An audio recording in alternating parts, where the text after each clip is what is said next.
इस समय हम लोग मौजूद हैं गाजियाबाद के मुरादनगर में। यहाँ पर हमारे साथ कई लोग मौजूद हैं, उनसे चलकर जानेंगे कि जो अयोध्या में प्राण प्रतिष्ठा का जो समारोह होने वाला है उस पर इनकी क्या राय है। आखिरकार वहाँ पर जो राम मंदिर बन रहा है उसका कई लोग विरोध कर रहे हैं और वो विरोध किस हद तक सही है।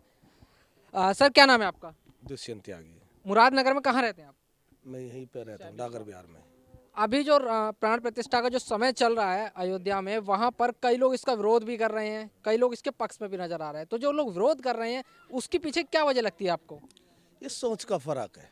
किस तरह की सोच मतलब? जो बंदा ऑलरेडी निगेटिव सोच रखेगा वही विरोध करेगा। नहीं, ऐसा कुछ नहीं है। वहाँ पे जो राम मंदिर बन रहा है वहाँ बहुत आस्था जुड़ी हुई है, ठीक है।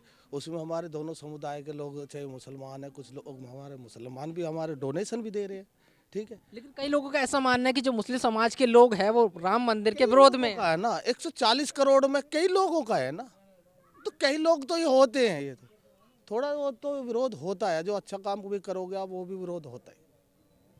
तो मतलब जब आज क्या है ना, क्योंकि जो विपक्ष है, जो कांग्रेस है और भी कई जो राजनीतिक नेता हैं, वो पहले तो प्राण प्रतिष्ठा में जाने से साफ तौर पर मना कर रहे हैं। बोल रहे हैं कि बीजेपी की तरफ से हमारे पास न्योता आया है। एक पार्टी बीजेपी जो है, बीजेपी बाजी सारे इकट्ठे हो गए हैं। अब वो तो वो विरोध पहले भी करते थे, आज भी विरोध करे। वो चाहते ही नहीं है कि यहाँ पे एक ऐसा माहौल बने कि जो पहले राजनीति करते हैं ना, हिंदू मुस्लिम हिंदू मुस्लिम हिंदू। क्या बीजेपी ने कभी अब 2014 से क्या कहीं लगा कि किसी मुसलमान के गल बुरा कराओ? मुस्लिम समाज के लोग अभी विरोध करते हुए नजर आते हैं। वो बोलते बीजेपी सिर्फ हिंदू राष्ट्र बनाने को लगी हुई है। नहीं नहीं नहीं, ऐसा वो सभी के लिए कर रही है। कोई भी स्कीम है, कोई भी आपकी स्कीम है, जो बीजेपी की जो स्कीम आई है, क्या वो हिंदुओं के लिए है? मुसलमानों के लिए नहीं है, उनके लिए भी है। जो आपकी योजना चल रही है वो मुसलमानों के लिए भी है, हिंदू के लिए भी है। लेकिन जो इनका जो परिवारवाद था, सारी राड परिवारवाद पे है। राहुल गांधी का कहना है कि 2024 में वो एक तरफा जीतने वाले हैं। ये वो तो वही बात है कि कि आलू इधर से घुसेगा और सोना निकलेगा। कहने में क्या जाता है? वो कहावत है कि कहने में क्या जाता है, कह दिया राहुल गांधी ने। लेकिन उसको भी पता है, अगर उसको इतना कॉन्फिडेंस होता तो क्या सारी पार्टी एक जगह इकट्ठी होती? नहीं होती। सबका कॉन्फिडेंस लो है। 2024 में फिर मोदी है। सर आपका क्या नाम है? मेरा नाम मोहम्मद हारून है। आप मुस्लिम समाज से आते हैं। कहा जाता है कि राम मंदिर का विरोध कर रहे हैं मुस्लिम लोग, इस पर आपका क्या कहना है? अभी त्यागी जी ने बताया ना कि कई लोग, यानी कि छुटपुट, इसका मतलब होता है, हाँ, चुनिंदा लोग हैं। इसका कहने का मतलब है जो जहर घोलते हैं वो तो जहर घोलते हैं। नहीं तो अब अयोध्या में एक तरफ तो राम मंदिर है, दूसरी तरफ अगर जमुना पार देखें तो वहाँ सारा मुस्लिम समुदाय है। और इतना बड़ा राम मंदिर बन रहा है तो बताओ कितने लोगों को रोज़गार मिलेगा। अभी मैंने आज न्यूज़पेपर में सुबह पढ़ा कि एक भी होटल, एक भी घर ऐसा खाली नहीं है जिसमें कि जो बुक ना हुआ हो। तो कितना रोज़गार मिला है।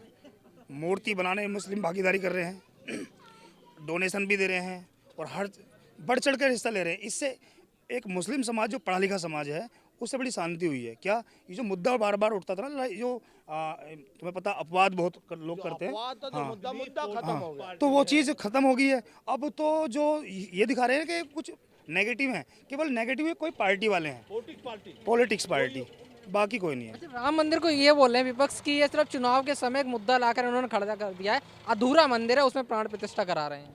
देखो, इस बारे में मुझे तो ज्ञान नहीं है इतना, लेकिन ये है कि जो भी हो रहा अच्छा हो रहा है, इससे कोई दिक्कत नहीं है। और मैं तुमसे एक बात बताऊं कि बीजेपी ने अल्पसंख्यक के लिए एक नई स्कीम लाई है। मैं अभी जिलाधिकारी की मीटिंग में गया था, उन्होंने हमें बताई भी है कि जो आज IAS PCS की तैयारी करने के लिए अभी अप्रैल में लॉन्च होने वाली है, जो मैं अभी गया था, उन्होंने बताया कि सभी मुस्लिम बच्चों के लिए फ्री सेवा, यानी कि तो इससे ज़्यादा बड़ा क्या, बेचारे मेहनत कर करके जो ना ऊपर तक पहुंच ही नहीं पाते हैं, लेकिन इस बहाने अब 12th के बाद वो फ्री कोचिंग लेंगे, क्या पता बड़े ओहदे पे पहुंच सकते हैं। तो मुझे तो इस चीज़ से खुशी है, मुझे कोई दिक्कत नहीं तो है। आपको लगता नहीं कि राम मंदिर जो है वो चुनावी मुद्दा है? नहीं, वो पॉलिटिक्स का तो हमेशा रहेगा। पॉलिटिक्स वाले तो बनाते हैं, लेकिन मुझे उससे आपका क्या नाम है सर? परवीन शर्मा। आपको नहीं लगता कि चुनाव के समय पर प्राण प्रतिष्ठा कराई जा रही, राम मंदिर अभी अधूरा है, अगर इसको मुद्दे की तरह ना देखा जाए तो, क्योंकि धार्मिक स्थिति में तो नहीं लग रहा अभी। नहीं, धार्मिक स्थिति के अनुसार तो ये है कि वो तो बनना बहुत ज़रूरी था, और चुनाव एक अलग मसला है। चुनाव तो होना ही है, लेकिन उसके साथ साथ ये भी बहुत ज़रूरी है। अगर मतलब जो है भाई, मंदिर तो बनना ही था और बहुत बाहर के भी आदमी आ रहे हैं, सब गया। चुनाव एक अलग मैटर है। चुनाव तो अगर ये मंदिर ना होता तब भी होते। तो लेकिन चुनाव के ठीक पहले हो रहा है, तो ऐसा नहीं लगता कि हिंदुओं का जगह एक तरफ हो जाएगा? नहीं नहीं, ऐसा कुछ नहीं है। इसमें सभी समुदाय जुड़े हुए हैं और मतलब जो है सभी के लिए है ये तो। हमारे साथ अभी और भी कई लोग हैं, आइए उनसे ही बात करते हैं। सर, आपका क्या नाम है? रमेश चंद्र शर्मा।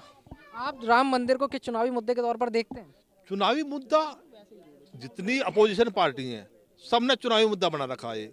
उनको क्या फिक्र, सबसे बड़ी टेंशन है उसका क्या, उनका वोट शेयर वो खिसकने वाला, जो अल्पसंख्यक के चक्कर में वो हमारे आ जाए, मगर वो आएगा नहीं।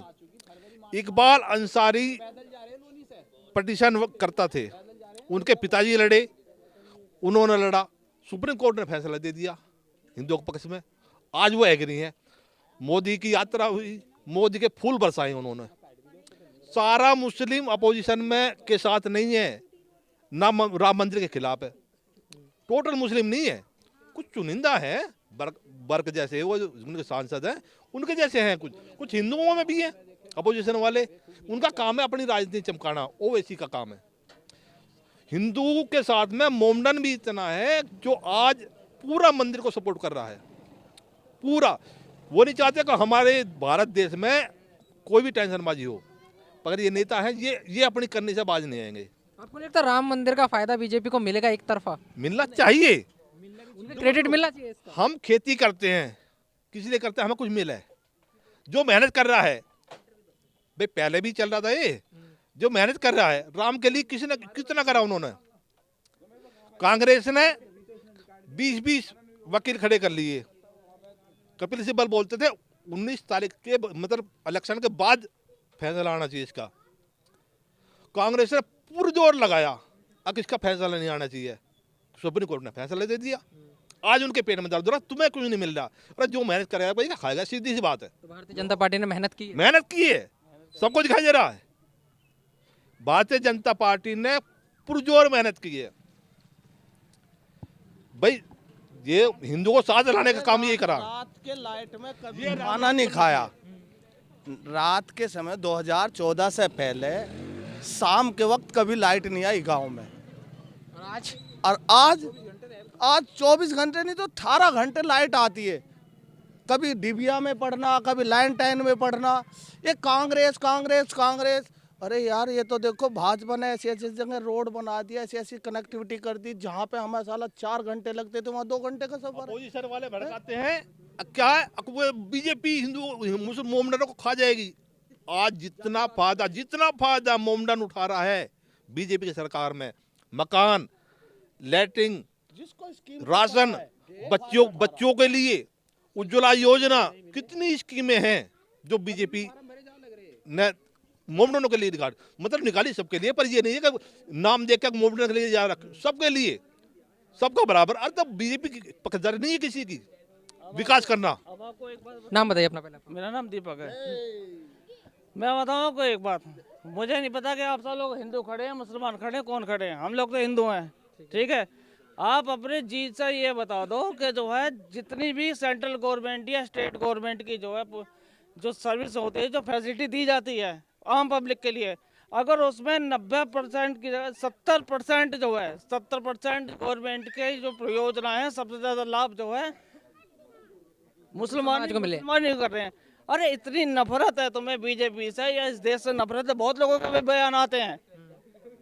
तो सीधी सी बात है, अगर तुम्हें मोदी जी चावल दे रहे हैं, राशन दे रहे हैं, कब से दे रहे हैं? लॉकडाउन से चल रहा है। लॉकडाउन से चल रहा है ना। तो अगर तुम्हें नफरत राम मंदिर से है, बीजेपी से है या उससे है, तो आप गवर्नमेंट की योजना को बहिष्कार कर दो। क्या हम जो है इनका जो है पैसा लेंगे ही नहीं, बिल्कुल भी। खिलाफ नहीं है इसके, खिलाफ नहीं है, ये अपोजिशन पार्टी करती है। तो मैं उसी चीज कह रहा हूँ, राजनीति ऐसी कर दी है।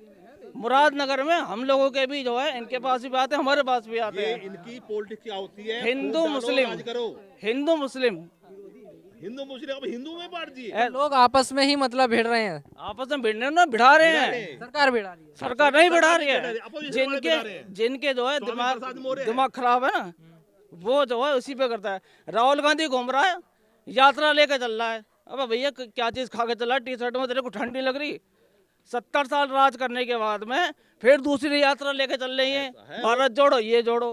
उससे कुछ फायदा है? वो टाइम पास राजनीति है। टाइम पास आता है महीने 2 महीने इंडिया में रहता था, हो मैं यात्रा कर रहा हूँ फलाना कर, फिर इटली भाग जाता नानी के यहाँ। अच्छा, वो नानी नानी कहाँ रहता, उसे इंडिया की पता क्या, तो भारत के बारे में जो पता ही नहीं तो चुनाव की लड़ना। पता नहीं उसे क्या, उसे तो एक जैसे नमूना खड़ा कर देते हैं ना, वो नमूना है। अरे वो P4 पप्पू। उन्होंने तो बोल दिया पप्पू मार दिया। पप्पू क्या मारेगा, वो खुद पप्पू है। अरे मुझे एक चीज बताओ, जिस आदमी पे जो है हिंदी तक बोलनी ना आती हो, ठीक है, वो आदमी को प्रधानमंत्री बना के दिया। देश में रह रहा है, देश में खा रहे पी रहे मजे ले रहे, देश की राजनीति कर रहे हैं, लेकिन बाहर विदेश में जाता है, कभी किसी यूनिवर्सिटी में जो अपना इंटरव्यू देता है, कहीं किसी को जो करना है, वहाँ यहाँ की बुराई करते हैं। क्यों करते हो? इससे बड़े तो ये चुनाव से खत्म ही कर दो उनका चुनाव। उनका नाम था विश्वेश्वरैया। उस पप्पू को विश्वेश्वरैया का नाम नहीं बोला जाएगा, वो पप्पू है वो। और वैसे भी तो क्या करेगा वो? वैसे भी 55 साल के हो गए, युवा हैं, अखिलेश यादव हैं, और 55 साल के हमारे पप्पू हैं भैया। तो जो है अभी तक तो जो है 55 साल उम्र हो गई, मैच्योरिटी आई नहीं, तो भैया पप्पू है तो पप्पू को काम कुर्सी पे बैठा दें। अच्छा, एक सवाल है बाप, 2024 के लोकसभा चुनाव जल्द ही आने वाले हैं, तो कौन आपको नजर आ रहा है? राहुल गांधी, बीजेपी 400+, 100%, 100%, 101%। और भी लोगों उनसे जरा पूछ लेते हैं, आपको क्या लगता है कौन आने वाला है?